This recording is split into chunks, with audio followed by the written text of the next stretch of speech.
Okay yes guys, dito naman tayo, may konti tayong lulutuin. So, na-prepare ko na yung ating lulutuin.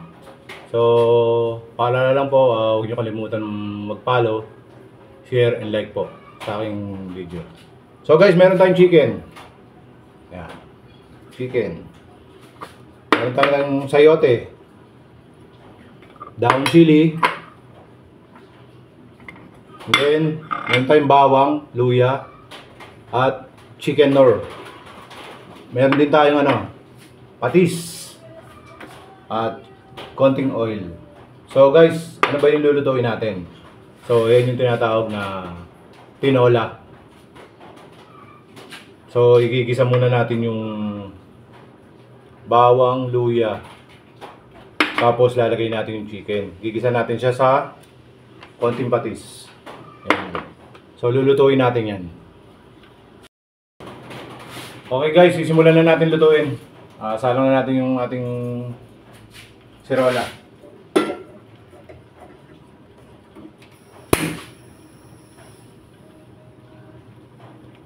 Inaan lang natin muna ng konti, tapos lalagyan natin ng konting oil. Yan, mainit na yung mantika natin. Gigisa natin itong... Nalagay muna natin yung luya bago yung bawang.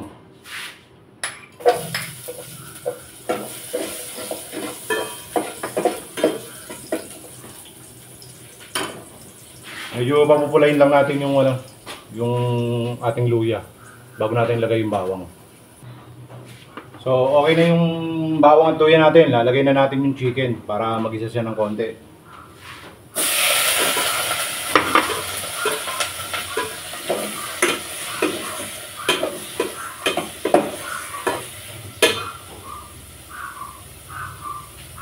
Ayan guys. So, gigisa natin siya sa patis. Lagyan natin ng konting patis.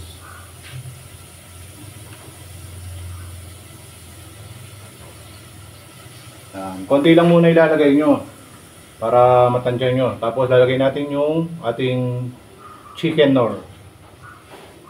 So ayan, nalagay na natin. Medyo gigisa-gisahin muna natin yon hanggang sa magkatas muna yung manok para kumagat yung patis at saka yung chicken nor nya. Ayan, grabe guys, umaamoy na, bango. O nga pala, shoutout nga pala kay Gagamba ni Lakay. Lakay, nakapagluto ka na ba? Magluto na tayo ng tanghalian. Dahil maulan ngayon, may sabaw ang ulam natin. At huwag nyo po kalimutan mag-follow, like and share po, and comment na rin po. Yan guys, nakikisa na natin siya sa bawang, luya, patis, tsaka chicken nor. So, lalagyan na natin ng ating sabaw. Siyempre, kailangan laging malinis yung ating pansasabaw. Dahil yan ay pagkain at kakainin natin. So, lalagyan na natin ng sabaw.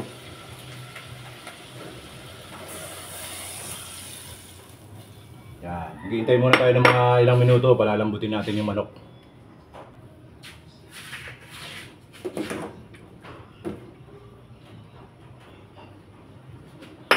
Okay, malambot na yung ating chicken. Lalagay naman natin yung ating sayote. Buwan mo rin sa inyo kung ano lalagay nyo, sayote o papaya.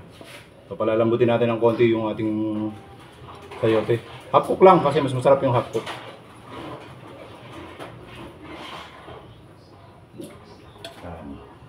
Lambutin muna natin uli ng konti yun. Okay, malambot na yung sayote natin guys, tsaka yung chicken. So lalagay na natin yung daon ng sili para makakain na tayo. Yan. So titikman muna natin.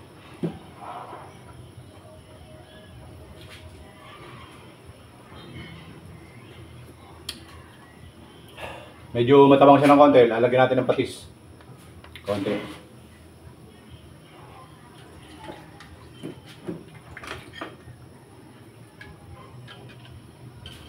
Yan guys, luto na yung ating tinola.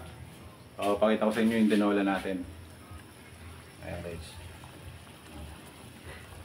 So, ready to eat na siya. So, kakain na kami ng aking mga anak. So, paalala lang po ulit, huwag po uling kalimutan mag-follow, share, and like po. Maraming salamat po ulit sa manonood ng video ko. Thank you.